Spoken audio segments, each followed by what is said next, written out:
Hello, everybody, and welcome to another edition of the Knicks Film School pregame show. My name is Andrew Claudio, a.k.a. GMAC, and it is time to preview another Knicks basketball game, this time on Monday night at MSG against the Cleveland Cavaliers. And boy, is it good to be doing one of these after a blowout win, not a blowout loss on national television that everybody will be talking about and panicking about. No, now we're going to overreact the other way because they may never lose again.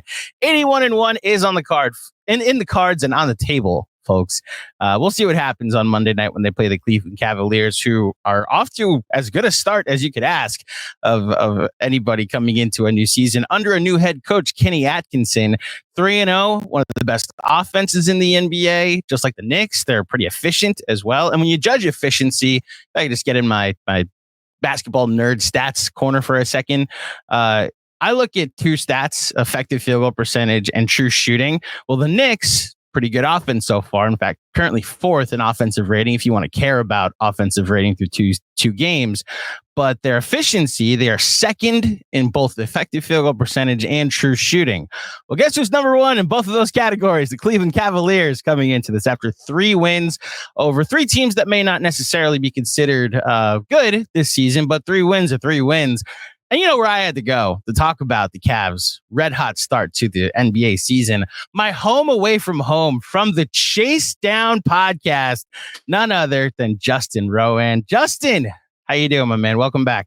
I'm doing great. Blowout losses. I didn't know that was a thing. You know, a 20-point average margin of victory through 3 games. That's a lot of fun. It has been against lesser competition, as you said. But hey, Detroit almost beat Boston the other night. So I think if you look at the margin of victory over Detroit and then what Boston did to the Knicks, if you transfer that over, we're good there. Toronto beat Philadelphia without any of their guys, without RJ Barrett. So I think the sample size is large enough. After 3 games, I think the Cavs are going 82-0. Yes, the most convincing line, almost beat Boston, is the best badge of honor you can have if you're an NBA team right now. Boy, was I wrong in probably predicting that they're going to finish second in the East this year. Wow, was I in my full homer bag at the moment. The Cavs are 3-0, Justin. They're off to a red-hot start to the year. Yes, as I mentioned, they beat, as you mentioned, the Toronto, I almost said the Blue Jays. I'm such in a baseball headspace at the moment. They beat the Raptors without RJ and then quickly got hurt in the beginning of this game. They beat the Detroit Pistons, who look fun and competent at the moment. Yeah. That is new.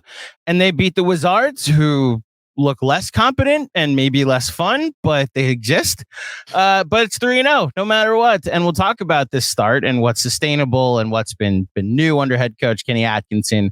But this isn't the first time you and I have talked in the last couple months. In fact, I believe you had me on in the middle of August, Justin, to talk about the offseason.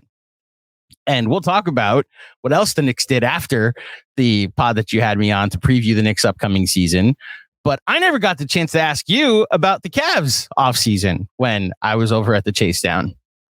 And obviously they brought back Mitchell, they changed the head coach, and there was a lot of discussion, at least from the outsider's perspective, that they were going to trade Garland or break up the core 4. And it looks like it really was just kind of a run it back strategy for this season. Obviously, Max Strus is out for a little bit. I should actually say, obviously, any Knicks fan listening that doesn't know, Max Strus had an ankle sprain middle of preseason and is going to miss about 6 weeks. You could clarify, is it that's like the timetable, 6 to 8 weeks? It was a hip injury, and then when he was recovering from that, I believe the reporting is that he stepped on a trainer's foot while doing shooting drills and got what I assume, based on that timeline, a high ankle sprain. So that poor trainer is now responsible for Max missing most of the season. So I mean, just talk me through it. The expectations or the satisfaction of the offseason that they didn't break up the core 4. They got Mitchell to sign an extension, and they changed the head coach. Was that a satisfying offseason for you, and maybe more specifically for Cavs fans? I'd say so. I was a little surprised by it just because in today's NBA, you don't win a championship and everything has to be on a quick timeline, right? Like we have to find a way to remedy this. It's the microwave society.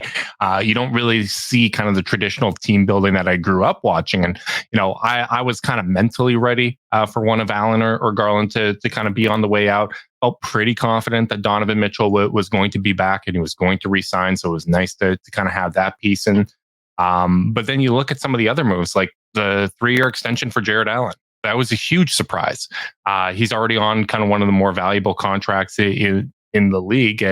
And when you look at what he signed, those 3 years, he probably turned down a lot of money in the future of what he could have got when the cap's going to be increasing in 3 years.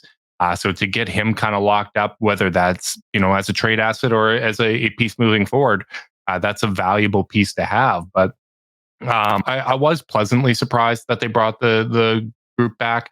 I think they probably explored options. But in reality, like as much as there are questions about the 2 bigs and the 2 guards and how that's going to fit, I don't think exchanging all-star level talent for role players that fit a more traditional team build is going to be what bridges the gap between the Cavs and like the Boston Celtics. Because when you're building around a star who's not a consensus top 10 player, you don't win with that guy by swapping out all-star level talent for role players, like turning, Garland into Devin Vassell, a 6'5" wing. Like, sure, you're like getting a little bit taller, but is that going to make you the best offense in the league? No, it's probably going to make you a little worse offensively. It makes you a little bit better defensively. Well, defense hasn't been the issue. If you look at like that kind of move for Jarrett Allen, sure, you're getting a little worse on defense, but is that going to make you the best offense in the league? No, you're probably just taking away the one thing you do at an elite level to become a little more conventional. So I do think as we move forward with the Cavs, it's very possible that the core gets broken up. But I would imagine that they would time it or at least aim to get a similar level talent in. And I just don't think that those kind of moves were available. So their mentality, I guess, was, hey, let's see what it looks like when this team is actually healthy, because they weren't healthy basically at any point last season. Even despite that, they had the closest series against the Boston Celtics against any team. When we interviewed Bobby Manning, he said, yeah, Boston was tested more by Cleveland than any other team. And that was without Jarrett Allen and Donovan Mitchell on one leg and Garland still recovering and Mobley with a high ankle sprain and on and on and on and on, right? Like, it came very close to tying up that series 2-2 in a game where Mitchell and Allen didn't play. So I think bringing it back with Kenny Atkinson, getting another year to evaluate this, and being intentional that if you are going to break up the core, you do it at the right point, because you really only get kind of one shot at that kind of move. So just a quick follow-up on what you just said about testing Boston the most, which, look, I thought the Knicks were going to be a team to test Boston this year. And through one game, there's a wide gap. So we'll see what happens. But even after the Pacers series, you'd still say the Cavs tested Boston the closest of any team in the playoffs? I think so. That game 4, like Cleveland went into Boston and blew them out in game 2. I think that was a really significant win for them. Game 4 with no Mitchell and no Allen. It was basically the Garland and Mobley show. If Boston didn't have, like a plus 35 free throw advantage to barely squeak out a win, that series goes 2-2, right? So like being able to do what Indiana did, which they blew kind of their one chance to steal a game and kind of took that away from themselves. But Cleveland getting a blowout win in Boston and having a chance to get a 6-game series, I would say so. You look at the offensive and defensive rating that they had against Boston, it was better on both ends of the floor than Dallas. Like, it's stuff like that. And it's subjective. But our big goal going into last season was don't get outclassed in a playoff series. And the fact that they didn't get outclassed despite the guys that they had missing, I thought was, at least an encouraging sign. I don't think they're on Boston's level this year, but I do think that there's enough signs that they could take a positive step forward this year. Outclassed in a playoff series. Do the Cavs have a history of getting outclassed in a recent playoff series? Did they lose in 5 games to a team potentially that your words, not mine, that could have potentially outclassed them? maybe on the boards. It sounds familiar, but my memory these days, it gets worse and worse by the day. So I don't know, but it's very possible that did happen. Listen, if you showed me the roster of the team that potentially outclassed said Cavs team, I wouldn't recognize them because they definitely don't play for my basketball team. I was about to say, dude, we basically beat them in Toronto the other night. Literally, no, you're about to say you basically got your revenge facing Emmanuel Quickly the other day, even though he wasn't even that good. No, he was awful. So just one last thing about the offseason, the Garland Mitchell of it all. I believe it was Shams that reported as soon as the Mitchell extension happened that there was an expectation that these two would split up. So that was actually the day that they lost to Boston. Okay, so it was earlier in the offseason. Yeah, that report came out in the Athletic saying that if Mitchell was going to extend, that there was a belief that Rich Paul would ask for a trade. Darius shot that down pretty much immediately. Him shooting it down didn't get reported for another month, and everyone just kind of ran with it. But even what Brian Windhorst was saying was that his understanding was that was never the sentiment that Darius had, that it might have been Clutch, potentially advocating for a role, which is kind of what I was hypothesizing at the time before we even had that news, which was that in the playoffs and kind of down the stretch when Darius was coming back from that jaw injury, he said, he went down to 175 pounds after having his jaw wired shut for 6 weeks, which was his lowest weight since high school.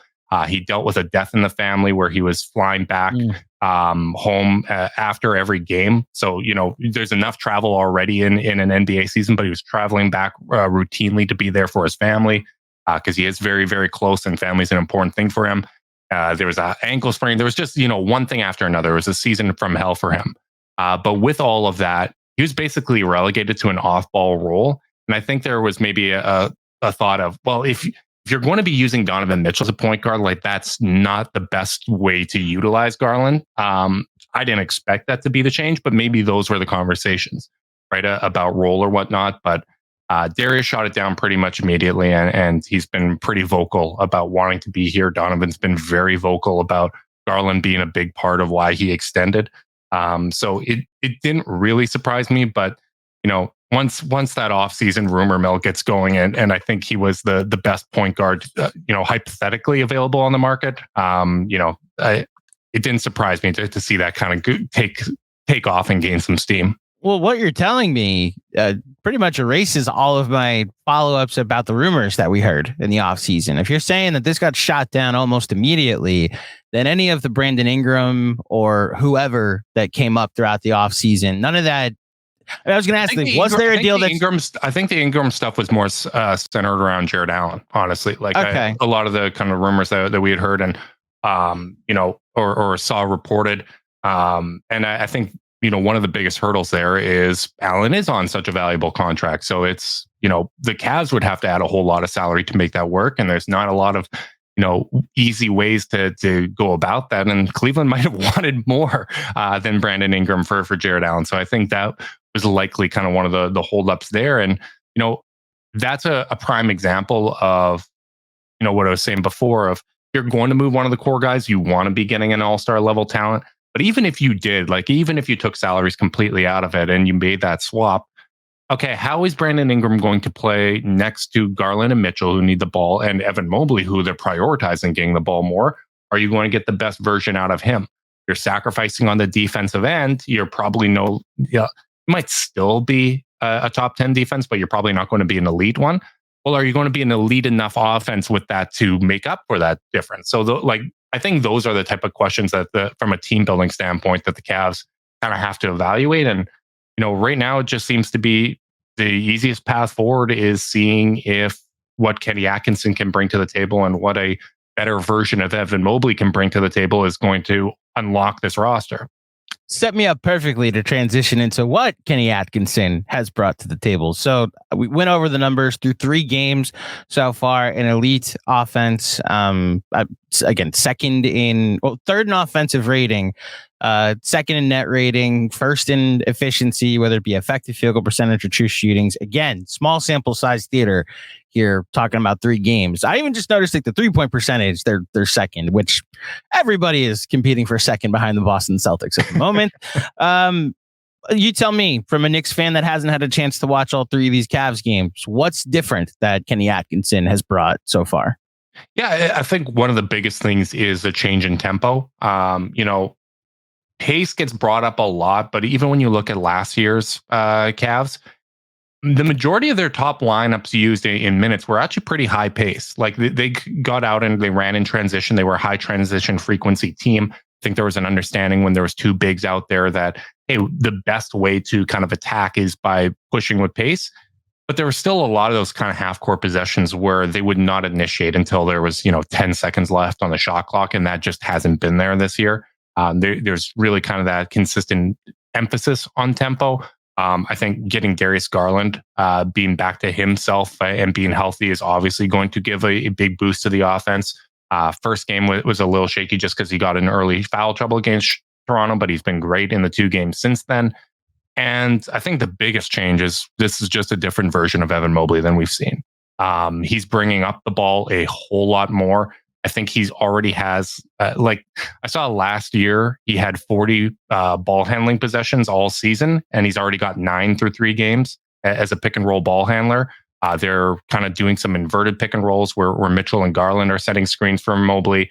They play 5 out sometimes, even with Allen and Mobley on the court, just with Mobley as a pick and roll ball handler. And, when Allen's setting screens, it just opens up a lot of spacing there. And, Evan Mobley's improved ball handling, I think, has really opened up a lot of opportunities for him. He looks stronger. He's, making brilliant passes off the dribble. It just looks like a completely different version of Mobley. And, that's kind of the consistent thing that we've been saying, that, you're not going to win with a small backcourt unless you have a front court initiator and a front court playmaker. And Mobley's at least starting to take some steps in that direction. Can I ask you about the 5 out for a second? Because you're mentioning Mobley in the pick and roll. I'm assuming that's with Jarrett Allen. So sometimes it's with Allen, sometimes it's with the guards. Like sometimes, a guard setting a screen for him, and you have Allen setting an off-ball screen for like Dean Wade or Darius or Mitchell. It's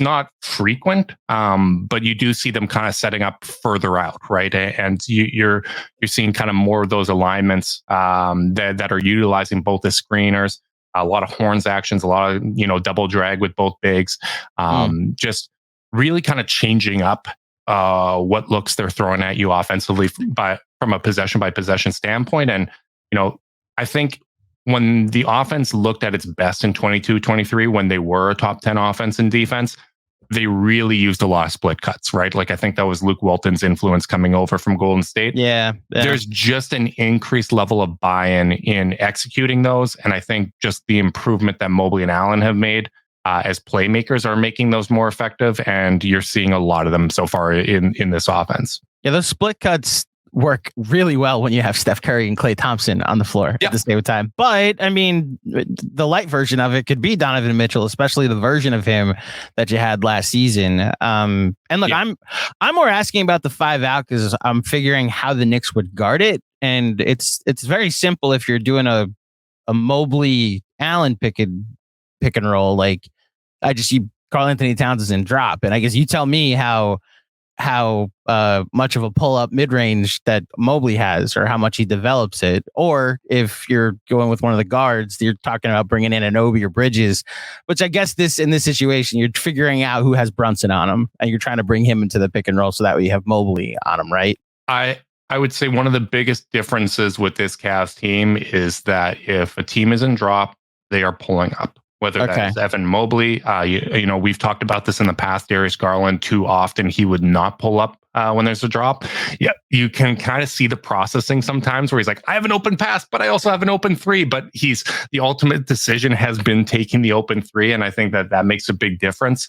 One of the weird things when you're looking at the Cavs stats this season is like the counting stats don't jump off the page, but that's because their starters aren't playing 30 minutes a game. Like Darius played 23 minutes last night because, Kenny's gone with this rotation that's kind of locked in stone. And by the fourth quarter, Darius and Jarrett Allen didn't get a shift because it just wasn't their time.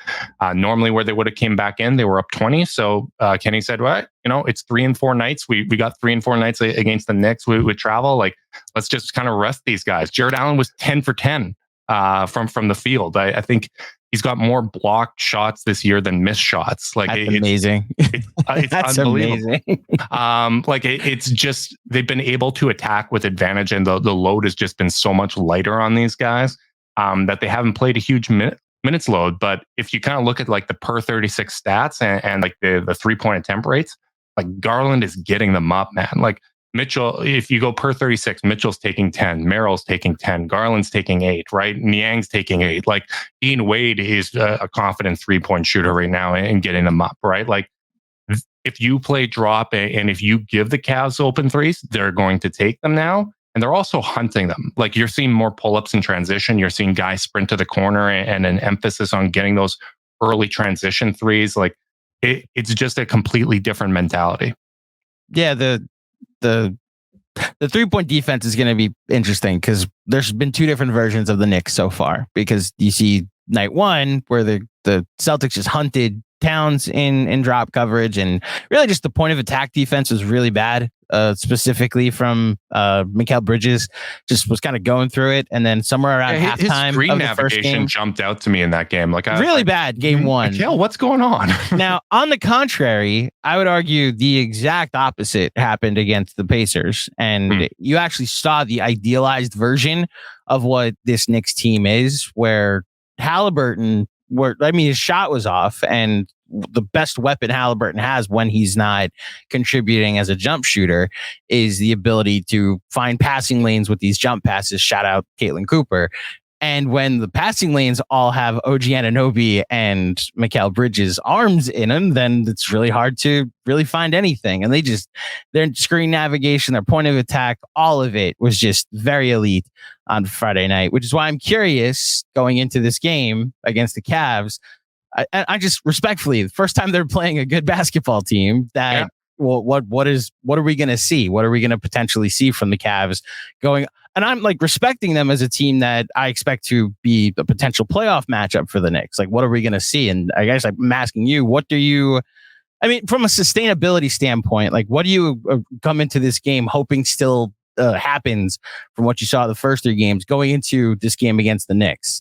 I'm completely fascinated by that too. You don't have to add the respectfully there. Like I'm very curious how it's going to look because Kenny's gone with, as I said, this rotation that's been set in stone where, Sam Merrill is getting an early 8-minute shift. Like and the subs are getting worked in. They have 10 guys that are playing at least 19 minutes per game to start the season, and none of the starters are playing 30. I was gonna say I noticed the 10 deep that they're going. Meanwhile, I just watched Tom Thibodeau play 8, and you also mentioned like not coming back in for your last shift, and Tibbs put Brunson and Josh Hart back in up 30 in the fourth quarter on Friday, which is like this is the world of Tom Thibodeau that exists in, which I've come to love and respect, Yeah, so I've got a lot of questions about that. Like, is Kenny going to go with the same rotation but shorten the shifts if you're playing a real team? Like, no disrespect to those other teams that the Cavs have played, but there's different goals for this season, right? Like, if the plan of attack is we're sticking with this rotation no matter who we're playing, you're at a huge disadvantage if your starters are playing 8 minutes per game less than every other team, right? Like,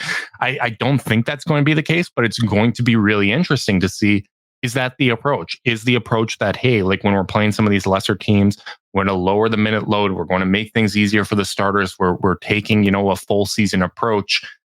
And versus better teams, we're still going to try to go 10 deep, but it's a shorter shift for a Sam Merrill, or it's a shorter shift for an Isaac Okoro or whoever's coming in off the bench.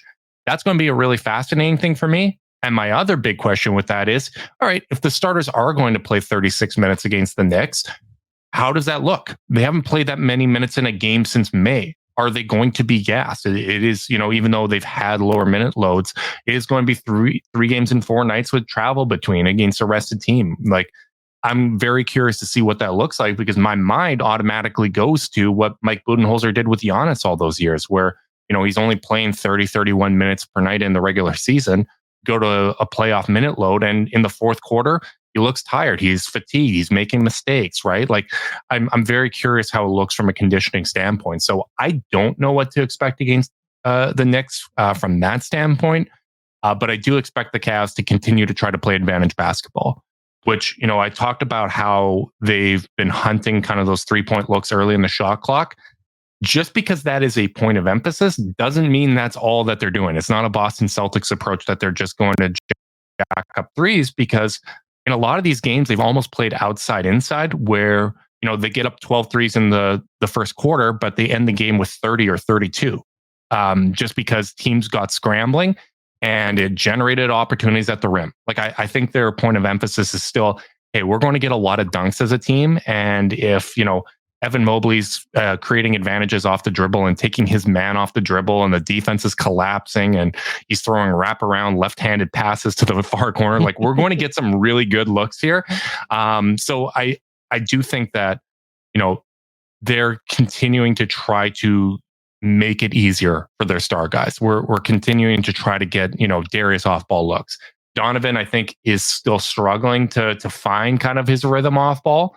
Particularly with the starting lineup. I think it's just a little more apparent now that there's so much more ball movement, that there's kind of these premeditated possessions from Mitchell where he catches the ball. He's like, this is when I'm getting a shot up. Like, and it just kind of stands out a little bit more. But I do think that there's been times, especially in the second half, where it just looks a whole lot more seamless. And I think they're going through an adjustment period, and I'm just grateful that the first 3 games of that adjustment period have been against easier teams on the schedule. It's interesting to hear about, and this is now my 3rd pregame pod this year, but the adjustment periods of all 3 opponents the Knicks have had, where the Celtics, it's really just the comeback year, or the title defense year, where you're all their drama of the offseason, but just like that's what they're coming back from. It's like, oh no, we're disrespected by the Olympics and like Nike, and it just sickens me. That's it's just like that's your challenge, is you have to overcome maybe building the perfect basketball team and everybody getting bored that you built the perfect basketball team. Then just talking to Caitlin on Friday, like the Pacers largely ran it back, but it's like incorporating Mathurin into the mix and maybe incorporating more defensive coverages into it, but it's largely the same team. Then I hear what you're saying, and it's like, okay, new coach, new style, but it's with largely the same personnel. And there's, of course, an adjustment period, but you're coming into this game wondering like what it's going to be like to play a team you might see in the playoffs. Yep. And I'm 3 games into the Knicks season, and I'm like, I have no idea what the rotation is. They have 8 guys. I have no idea who. Tibbs has subbed out a different person for Deuce McBride in every single first and third quarter. Like, he puts the starters in, obviously, and the first time it was like Cat and Bridges sub out at the same time, and we get Sims and Deuce at the same time. Then the third quarter, it was Anunoby in on Tuesday night. Whereas we're getting the exact same, right? It's the exact same. And Tibbs is figuring this out on the fly. Whereas like it was Josh Hart on Friday night was the first sub for Deuce McBride, and then on the third quarter it was Anunoby, and it was like, all right, he is really just figuring this out from the beginning of this season. And that leads me to my next question for you, was we bring in the Knicks to this conversation. So look, I came on with you onto the Chase Down thinking we were previewing what the Knicks would be this year. And it was like, yeah, I'm hoping they go small ball with Dante at the 2 and Anunoby at the 5. And, if you want a little more rebounding, you go Josh Hart, and we'll see what Randall does as the hub as he replaces Hartenstein. And then they said, never mind, because Mitchell Robinson is probably going to be out until January, we're going to make one more big trade and get Karl-Anthony Towns in here. So 2-part question. I love that. That what I was saying on that podcast is I really feel like the keys for this next team is Julius Randle and Dante DiVincenzo. Yep. Dante as a backup, Randall as a hub. Yep. And none of them will. Well, now you can do that preview pod with the Timberwolves if you'd like to. Yeah. Because they both have that potential key this season. 2-part question. What was your reaction to the Cat trade, and how do the Knicks now stack up differently, whether better or worse, against the Cavs, and where the Cavs potentially want to go this year?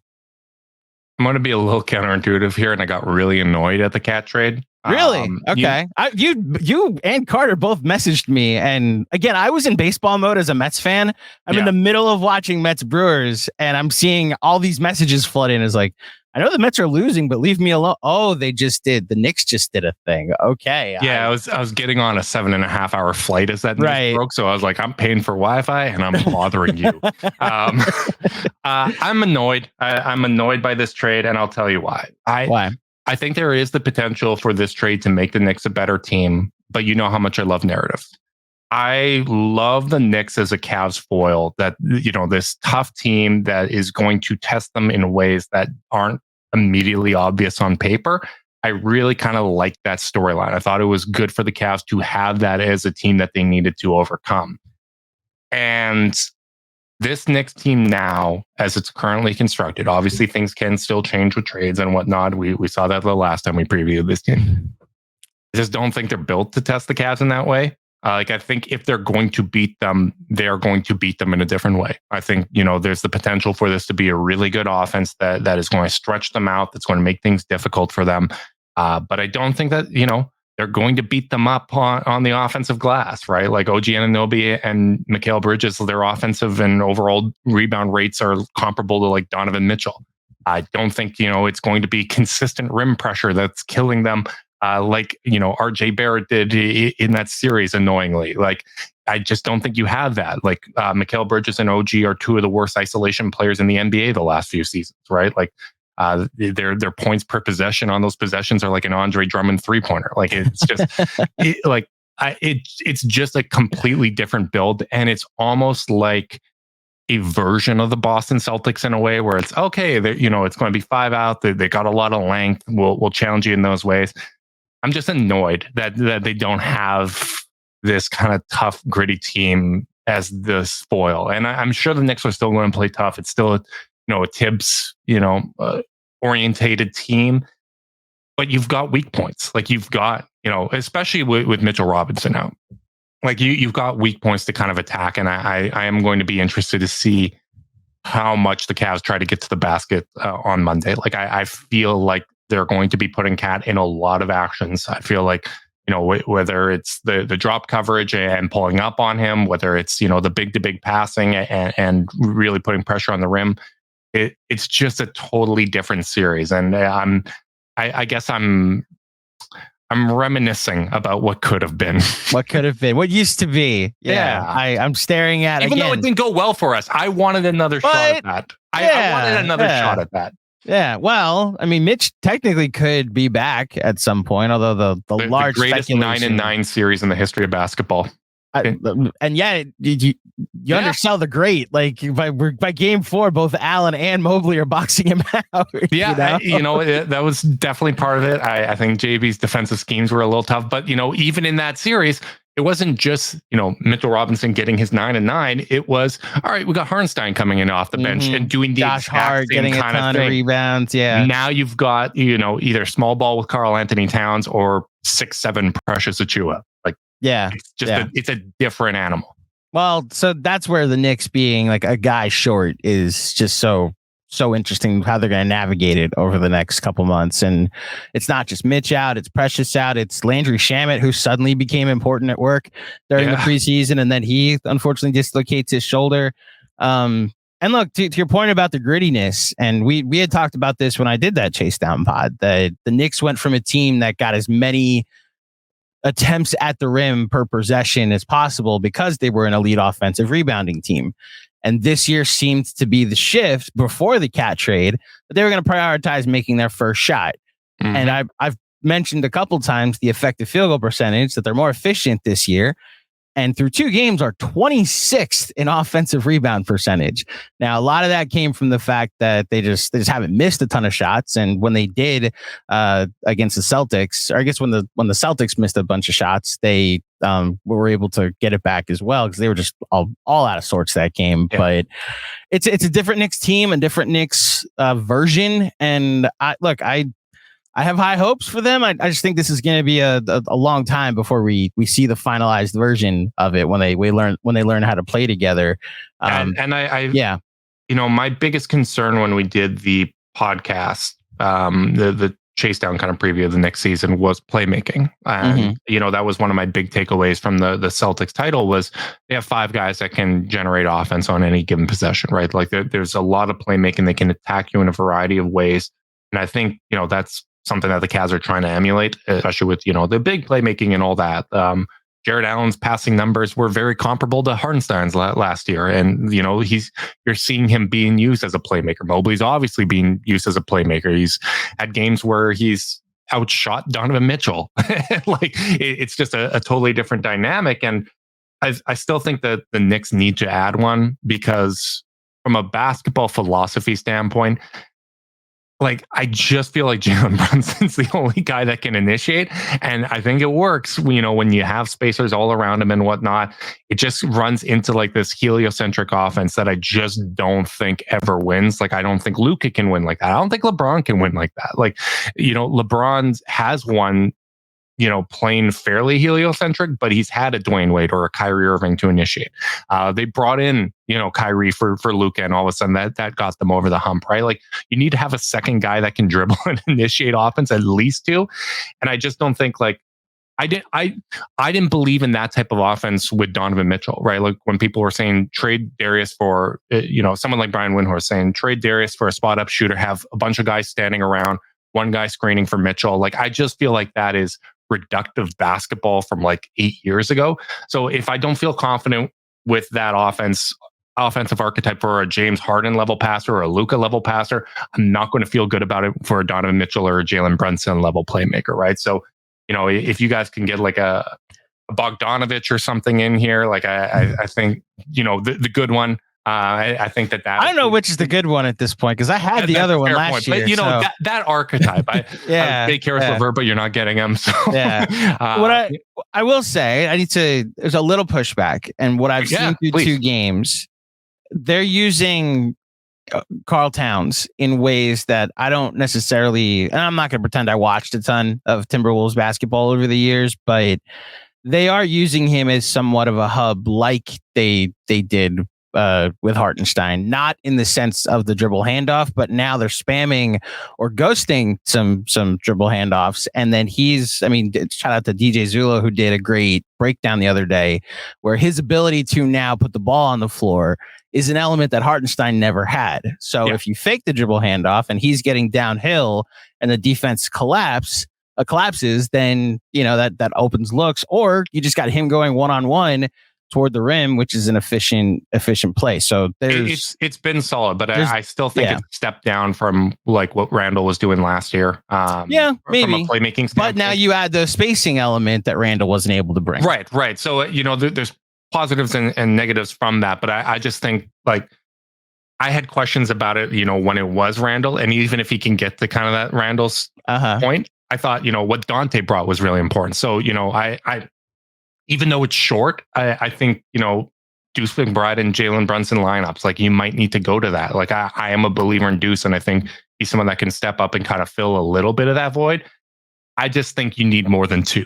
Like that's kind of my thing. Yeah. And this isn't a regular season thing. Like I think the Knicks are going to be a top 3 seed, but similar to the Cavs, like I know a lot of this stuff is going to work. I know that the regular season numbers are going to be good if this team is healthy, because that's just what it's been.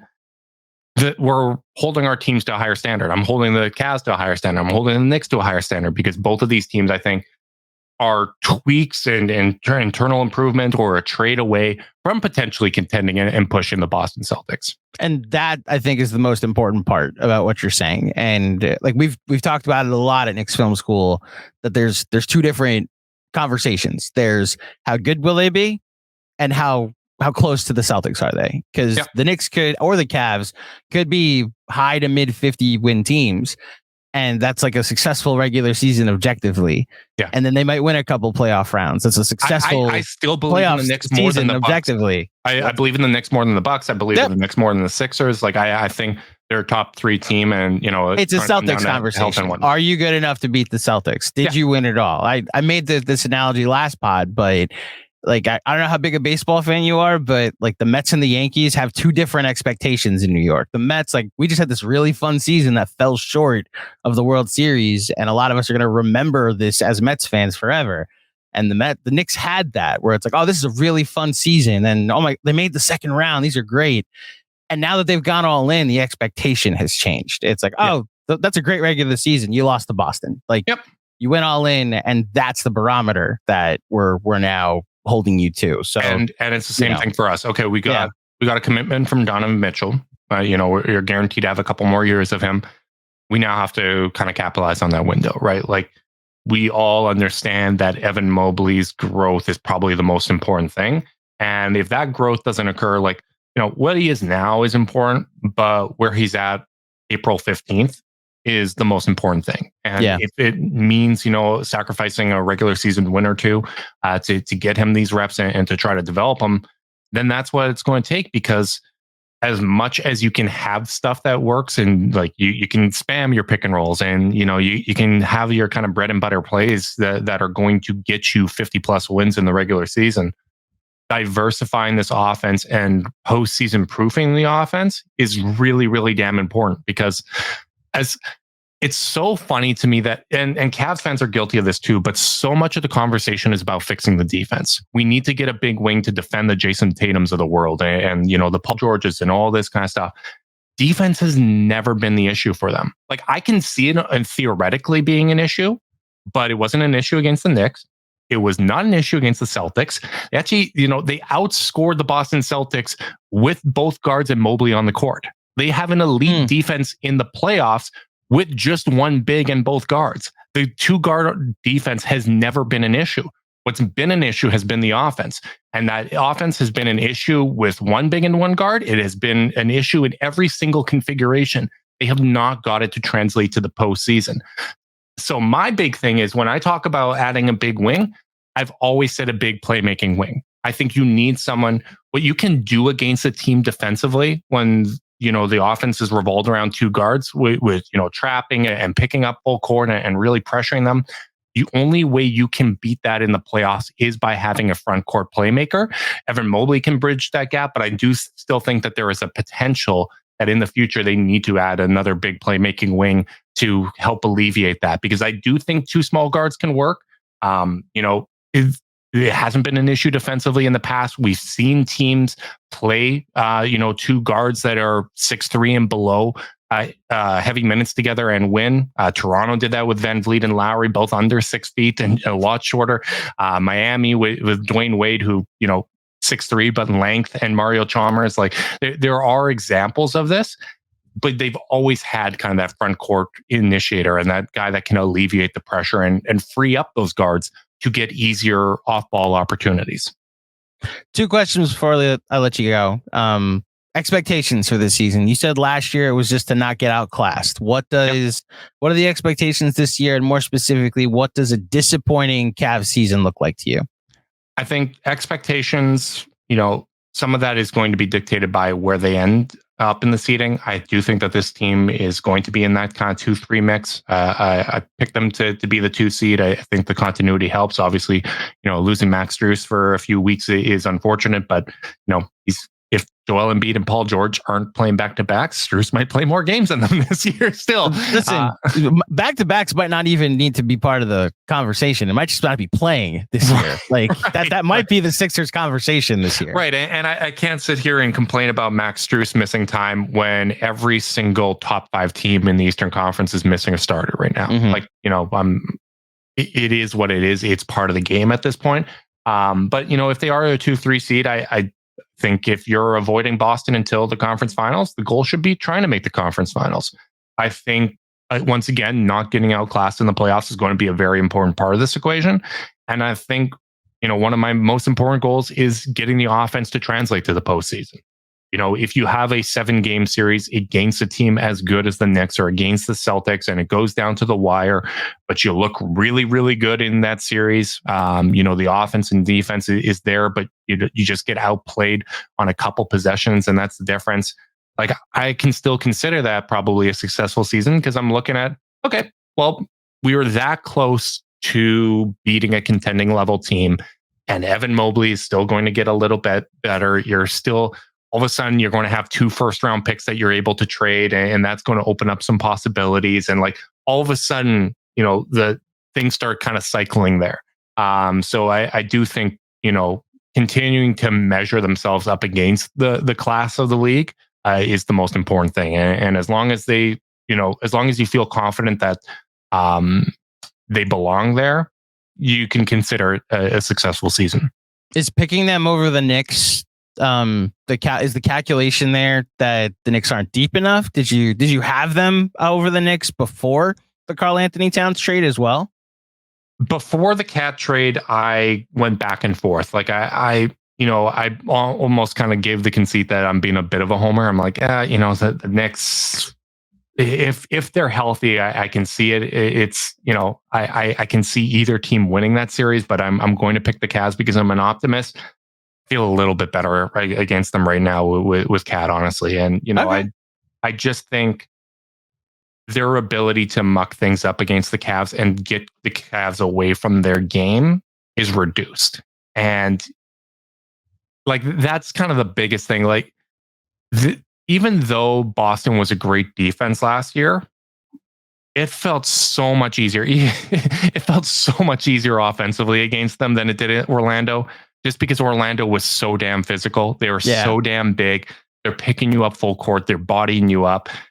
It was I don't want to be disrespectful to Boston, but like there was freedom of movement. You could go, you could run your offense, you could do your things. And I think that's why even, with Mitchell and Allen out, Garland and Mobley are like, okay, we can just run our 2-man game. We have shooters and they hung around, right? Like, and that was a drastically reduced version of Darius Garland, and Evan Mobley was dealing with some stuff too with his high ankle sprain. So, I just think the Knicks are now a team that, like you said, they're going to prioritize the first shot. They're going to be a very, very difficult offense to defend. It would not surprise me to see, the Knicks have a comfortable win against the Cavs on Monday, just because, they get hot from 3. Cleveland, is messing around and can, trying to adjust to playing a good team instead of what they've dealt with these last 3 games. Like, that wouldn't surprise me. It wouldn't surprise me to see the Knicks beat them in a series. I just think it's like a more conventional lineup. It's a more conventional series, and I think there's going to be guys that you can attack. Whereas in the past, I don't like, as much as they didn't have OG or Mikal Bridges, I felt like it was still kind of hard to attack Jalen Brunson in the ways that you would want to, just because there was length, there was defensive help. Like, the defense wasn't as easily compromised. And it's just, I just don't think that point guard defense in general is as integral to overall team defense. Like, I think if you're going to have a weak defender, that's the spot to have it. It's a little different when you also have one of your big men that is potentially a target and be limited in the types of defensive coverages that he's able to play. Well, time will tell whether either of us are right, and more specifically, if hopefully anybody, we get another series. Let's both agree. I would love that. to play the Cavs again in the playoffs with this new version. Again, it goes to the point we already made, though, that might be a fun series for the both of us, and one team would obviously leave that series disappointed and the other happy, but it's a Boston conversation. Like, then there's the, are you good enough to play with Boston, let alone beat Boston? Well, here's the thing too, is right now, as it currently stands, the Knicks and Cavs are kind of locked into their teams. Like, you can make kind of changes on the margins with the supporting cast and whatnot, but like the cores are locked up for a while with these teams. And I do think that team building in this modern collective bargaining agreement is going to be teams the level of the Cavs and Knicks, that the goal is, let's keep our window open. Let's try to capitalize on some lucky breaks. And let's have an understanding that a team like Boston isn't going to be able to keep this thing together forever. They're going to have to break this up at some point. The financial penalties are going to be too difficult. There's going to be a window, whether it's injuries, whether it's them getting fed up with one another because they're all kind of sacrificing. There's going to be a window to capitalize on that. And I think Cleveland and New York right now are best positioned to capitalize on that. Even like Philadelphia and Milwaukee are dealing with very short windows and like just as volatile. Whereas Cleveland and New York, it's like, okay, there's a bit of a window here. Like, these guys you're not expecting any of them to fall off due to age in the very near future. Like, that the pieces make sense. The roles they naturally slot into all kind of make sense. And I think that's why how these two teams match up is so interesting, because I think they're kind of fighting to see who's going to be in position to capitalize on a misstep by Boston. Because let's be honest, that team is still capable of beating themselves. They might have done it last year if they played a single healthy team. I love the Boston slander, by the way. Just it's very welcome on this New York based podcast. Just cosign over here. Last question. I have a new Mount Rushmore question that I'm asking to everybody this year. And last year it was about your rivals and who you consider the big four. Now we're going to villains, and this may or may not have been inspired by one Joel Embiid and the Knicks matchup in the first round last year. But Justin, who do you consider, more specifically, who would the Cavs fans consider all time, who are the four big rivals or other big villains in Cavs history? I think I know one. Yeah, the first are obviously going to come from the HGH Magic. Hedo Turkoglu is going to be top of the list there. Really? Is that real? Dog, I hate the 09 Magic more than anything. Oh, wow. I hate the 09 Magic more than any team. And like the fact that all of those guys tested positive for PEDs after the fact drove me nuts. Rashard Lewis, Hedo Turkoglu, all those guys. Okay, wow. I hate them. I thought the Cavs matched up really well with the Lakers that year. And they were not ready to deal with the kind of a 4 or 5 out approach around Dwight Howard. So the fact that they were never tired at the end of games, now we know why. Yeah. A little biogenesis magic. All right. It is what it is. So all of them can get lumped in together. This sounds like a Yankee fan anytime. You have no idea the reference I'm making, but like, you know about the Astros cheating scandal from a couple years ago with the garbage cans and whatnot. They were stealing signs with computers and like banging garbage cans anytime someone got like when a strike was coming, and then if or a curveball was coming, and if you didn't bang the can, then it was a fastball. And like just this last week, the Yankees general manager, when being asked, well, how does it feel not making it to the World Series for 15 years? He was like, well, we were supposed to make it in 2017, but that dirty team in Houston cheated us. So that's what I hear right now is like, well, the Cavs would have made it. No. And look, I was looking forward to Cavs Lakers because of the whole Kobe LeBron aspect of it, and the Cavs played them so well in the regular season. It just felt like a good matchup. Yeah, drives me absolutely nuts. So we were robbed of that. Draymond, no surprise there. No surprise. Okay, that was the one. That was the one. 4 straight finals. You're going to, and you know what? For me, like I don't actually have like a lot of animosity towards Draymond at this point. I might actually resent them more for losing to the Raptors than beating the Cavs, because I'm so frustrated that Toronto got that title. It will drive me nuts forever. So Draymond and Steph probably both kind of belong in there, because there's no player in the world better than Steph Curry with a 10-point lead. And every time that mouth guard was hanging out of his mouth, I wanted to lose my mind. So those are probably the top 3. The 4th is tough, man. I mean, my spike game might just be off. Can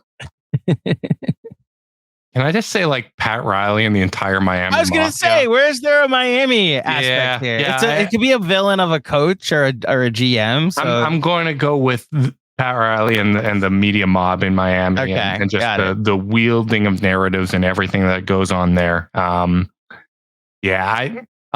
go with them. I think that's safe. This is now 2 pregame pods I've done where Pat Riley was mentioned as a villain. So this is and the you theme. didn't even do Portland yet. I didn't. Yeah. Wait for that pod to come up, where the whole NBA landscape, the what if, the sliding doors of that offseason and how that's changed. Because if the Heat just like play nice and work out a deal with them, Dame goes to Miami, Drew Holiday stays in Milwaukee. Never has the chance to end up in Boston. Like, can I just say how much I loved Bill Simmons basically accusing like Ethan Skolnick of being the reason Drew's not in Miami. The reason why the Celtics were created the perfect basketball team is because of you, Ethan Skolnick. Yes, you, Ira Winderman. Okay, all of you, Barry Jackson, Dan Lebertard, like all of you down there in Miami. Well, I say this, and my next pregame pod is with someone from the Miami Heat beat. So Don't forget to hold them accountable. Shout out Giancarlo, where I get to yell at him tomorrow about why the Heat are responsible for the basketball world we live in, where the Celtics reign supreme. Justin, as always, man, it is good to talk to you. Get to preview a basketball game between our two teams. Before you get out of here, please let the fine folks at home know where they can find you and the Chase Down. Yeah, so you can find the Chase Down wherever you got this podcast. You can also find us on the Cavs YouTube channel. We tend to go live Sunday and either Tuesday or Wednesday, kind of based on the schedule. Try to do one post-game pod and one kind of more macro look at the Cavs week each week. It'll be a little bit different this week as Carter and I will be going to Cleveland, getting to see Braun play in Cleveland once again. That'll be a lot of fun. There you go. 30th anniversary of Rocket Mortgage Fieldhouse. So I think they got some special stuff planned for that. But other than that, yeah, you can find us on the Cavs YouTube channel, or you can find us wherever you get your podcast. One of the best and one of the most prominent single team podcasts that has existed and ever will exist, the Chase Down. So, congrats and good job by you guys over there. That is the last nice thing I will say, as I wish you all the worst luck going into this matchup on Monday night, my friend. Oh man, if I'm sure you'll be hearing from Carter and I if we win. If you win, yeah. If we don't, Carter will of course disappear, and you won't hear from him until the next time they play each other, and it's a Cavs win. Exactly. Yeah, I'll have some bitter excuses, but Carter will disappear entirely. Justin, as always, thank you for joining me. And thank you, everybody, for tuning in to the Knicks Film School pregame show. If you dug the show, please head over to iTunes, drop a 5-star rating and review. If you're watching on YouTube, please give us a like. Remember to like the video and remember to subscribe. I will be back on Wednesday to preview the Knicks matchup against those dreaded woebegone Miami Heat, who may be done, which is something I can't wait to talk about. But until next time, thank you for listening. Thank you for watching. Enjoy the game tonight. And I will speak with you soon.